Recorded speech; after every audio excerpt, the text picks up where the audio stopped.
نحمدہ و نصلی علی رسولہ الکریم۔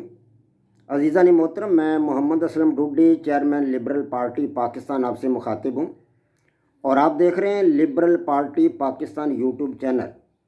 عزیزان محترم، آپ کو پتہ ہے کہ اس چینل کے توسط سے آپ کے سامنے لبرل پارٹی پاکستان کا منشور بیان کیا جاتا ہے اور میں اسی مقصد کے لیے وقتاً فوقتاً آپ کے سامنے اپنے خیالات کا اظہار کرتا رہتا ہوں۔ عزیزان محترم، liberal party Pakistan YouTube channel آپ کا اپنا چینل ہے۔ میں توقع ظاہر کرتا ہوں اور امید کرتا ہوں کہ آپ اس چینل کو سبسکرائب کریں گے، لائک کریں گے، شیئر کریں گے اور بیل آئیکن کو بھی دبا دیں گے تاکہ پارٹی کی طرف سے دی جانے والی معلومات اور گزارشات بر وقت آپ کے پاس پہنچیں اور آپ اور آپ کے دوست احباب اور عزیز و اقارب مکمل طور پر ان سے استفادہ کر سکیں۔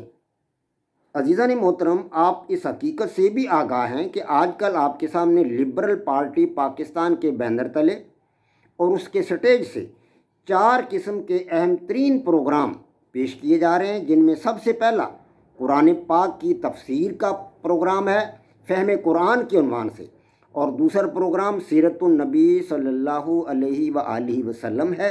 تیسرا پروگرام میری کتاب جدلیاتی لبرلزم کا خلاصہ آپ کے سامنے رکھا جا رہا ہے، اور چوتھا پروگرام ہے حقیقی آزادی، یعنی میری کتاب لبرل نظام حیات کا خلاصہ۔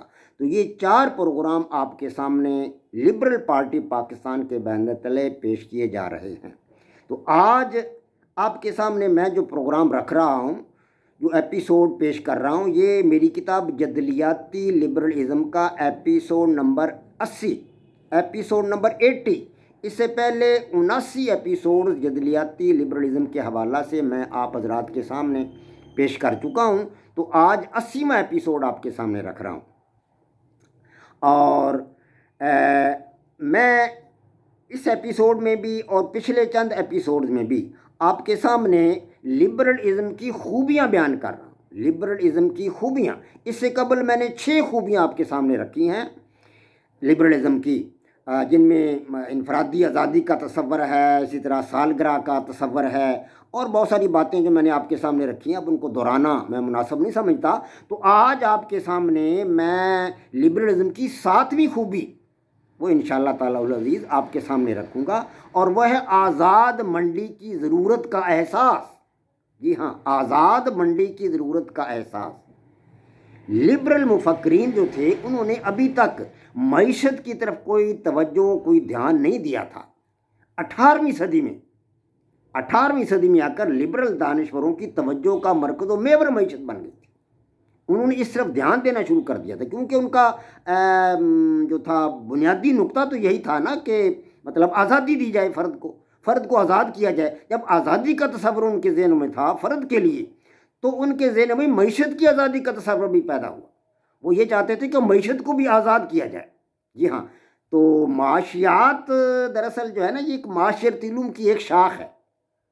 معیشت یا معاشیات معاشرتی علوم اس کی ایک شاخ ہے، جس میں قلیل مادی وسائل و پیداوار کی تقسیم اور ان کی طلب و رسد کا مطالعہ کیا جاتا ہے۔ جی ہاں، معیشت میں طلب و رسد کا مطالعہ کیا جاتا ہے۔ تو معاشیات کی ایک ڈیفینیشن جو ہے وہ ہمارے پاس لیونل رابنز نے بھی ہمیں بتائی ہے، اور بہت اچھی تعریف ہے یہ لیونل رابنز کی تعریف۔ انہوں نے بتایا کہ معاشیات ایک ایسا علم ہے جس میں ہم انسانی رویوں کا مطالعہ کرتے ہیں۔ انسانی رویوں کا مطالعہ کرتے ہیں کس قسم کی حالت میں؟ اس قسم کے حالات میں کہ جب اسے جب انسان کو لامحدود خواہشات اور ان کے مقابلہ میں محدود وسائل اور محدود ذرائع کا سامنا کرنا پڑے۔ یعنی انسانی رویوں کا یہ ایک مطالعہ ہے ایسی صورتحال میں کہ جب انسان کے سامنے وسائل محدود ہوں، اس کے پاس ذرائع محدود ہوں، لیکن خواہشات کا ایک سیلاب ہو، خواہشات کا ایک سمندر اس کے سامنے ہو، لامحدود خواہشات ہو لیکن وسائل محدود ہوں، تو اس وقت انسانی رویہ جیسا ہوتا ہے وہ اصل میں معیشت ہے۔ اس کو معیشت کا نام دیا انسانی رویوں کو۔ تو اسی طرح وہ بتاتا ہے کہ معاشیات جو دراصل ہے نا، وہ آج ایک جدید معاشرتی علم بن چکا ہے میرے نزدیک معاشیات آج ایک جدید ترین معاشرتی علم بن چکا ہے۔ معیشت کے بغیر آج کل کوئی سماج زندہ نہیں رہ سکتا۔ کوئی معاشرہ زندہ نہیں رہ سکتی۔ تو گویا کہ معیشت میں، جس میں نہ صرف انسانی معاشی رویہ بلکہ قوموں کے رویے، سماج کے رویے، معاشرتوں کے رویے اور ممالک کے رویے، یعنی ان کے جو معاشی رویے ہیں اور انسان کی جو زندگی ہے اور اس کی معاشی ترقی سے متعلق تمام امور کا احاطہ کیا جاتا ہے۔ تمام امور کا احاطہ معاشی میدان میں کیا جاتا ہے، معیشت کے علم کے اندر ان کا مطالعہ کیا جاتا ہے۔ یعنی کہ تمام قوموں کی جو مطلب ہے ان کی جو ہے ان کے جو مطلب ترقیاتی جو ان کے معیارات ہیں اور ان کی مجموعی طور پر معاشرہ اور ممالک کے معاشی رویے جو ہیں اور ان کا انسانی زندگی اور اس کے معاشی ترقی کے ساتھ جو تعلق ہے اس کا مطالعہ کیا جاتا ہے۔ تو اس میں مستقبل کی منصوبہ بندی بھی کی جاتی ہے۔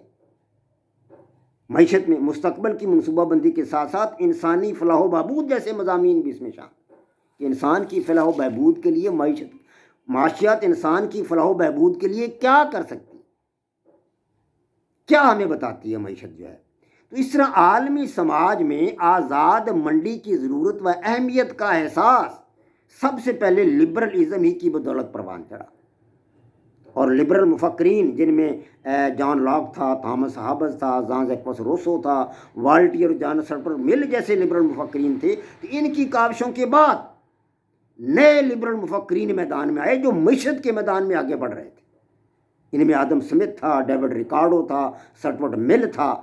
تو ان لوگوں کی کوششوں سے، یعنی کہ آدم سمتھ، ڈیوڈ ریکارڈو اور سٹورٹ مل، ان جیسے مفکروں نے اس بات پر زور دیا کہ فطری اصولوں کو مشعل راہ بنایا جائے۔ فطری اصولوں کو اگر مشعل راہ بنایا جائے گا تو سماجی ترقی کی شرح تیز ہو جائے گی۔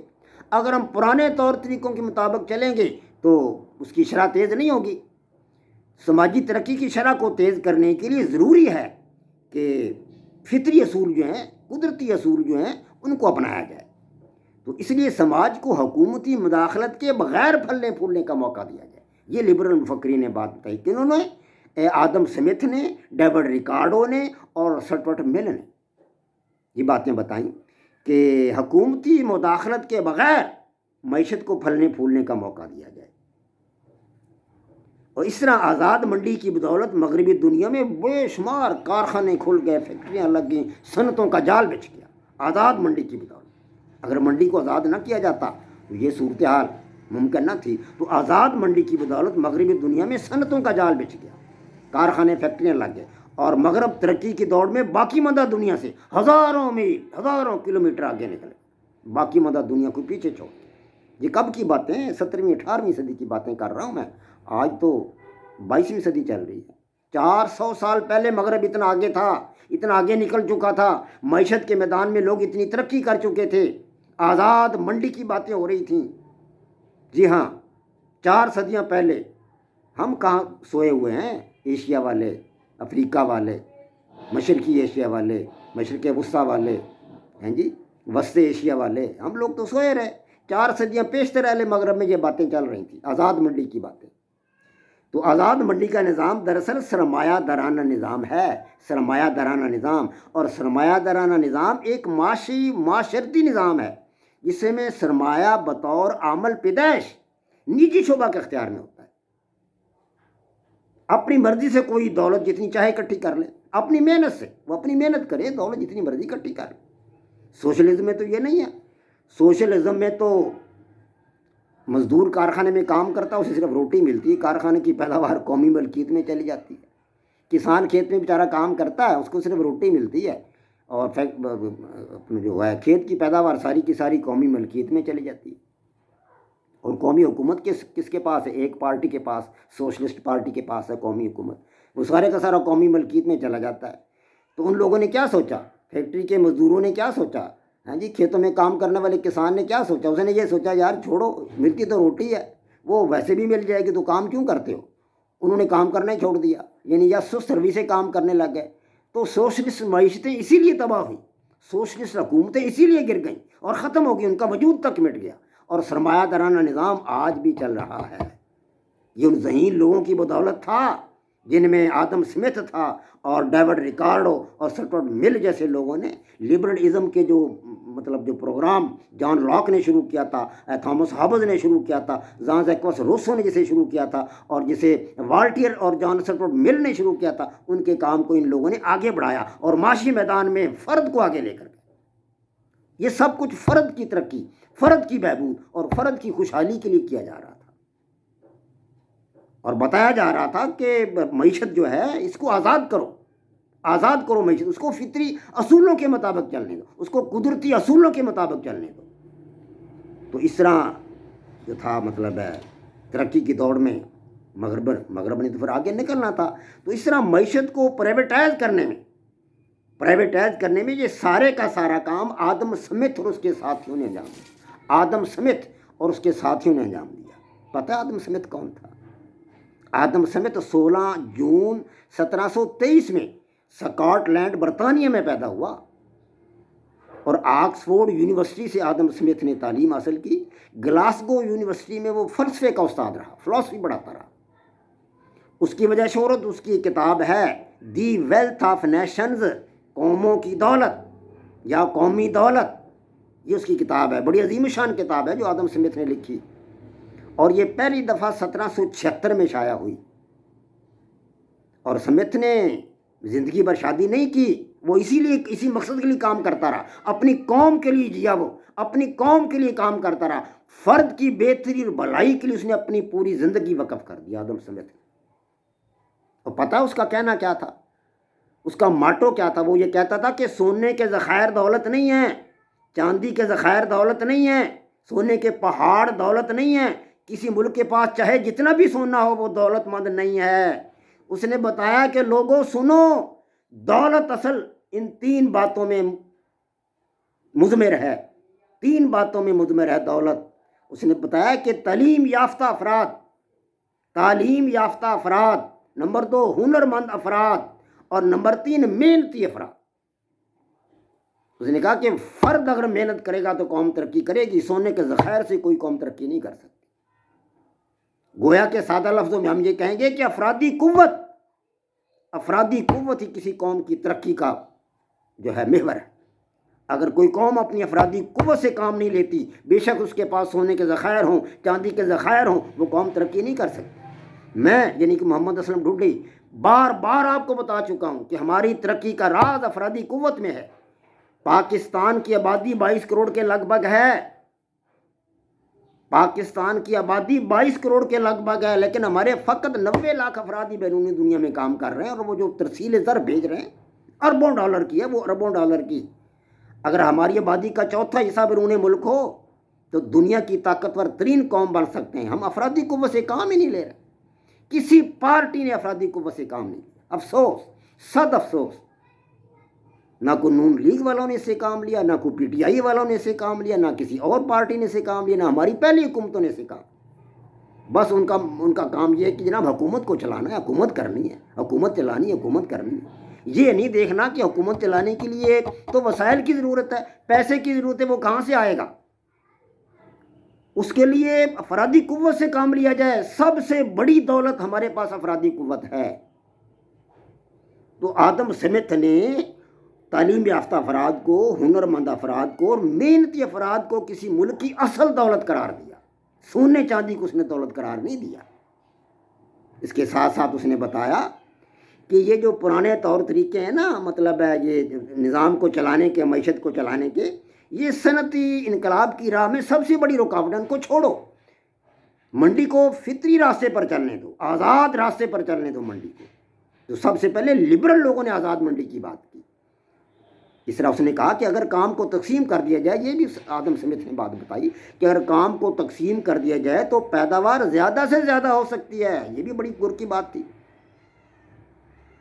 تقسیم کر دیا جائے کا مطلب کام بڑا ہو لیکن اس پر بہت سارے لوگ لگا دیے تو وہ کام جلدی ہو جائے گا، وقت سے پہلے ہو جائے گا۔